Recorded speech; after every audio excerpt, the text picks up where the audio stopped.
আজ আমরা বিশেষভাবে সৌভাগ্যবান এবং সম্মানিত যে বাংলাদেশের 3 বারের নির্বাচিত প্রধানমন্ত্রী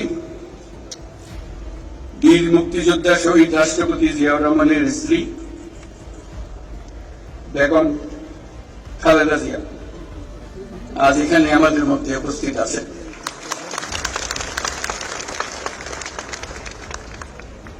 এক যুগ ধরে তিনি এই মহাসম্মেলনে অংশগ্রহণ করার সুযোগ পান নাই, আজকে সুযোগ পেয়েছেন। আমরা সবাই আনন্দিত এবং গর্বিত যে আমরা এই সুযোগ দিতে পেরেছি আপনাকে।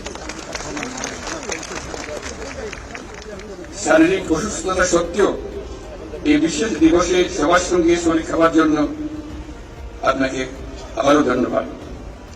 আমরা তার আশু রোগমুক্তি কামনা করছি এবং এই অনুষ্ঠানে বিশেষভাবে স্বাগত জানাচ্ছি।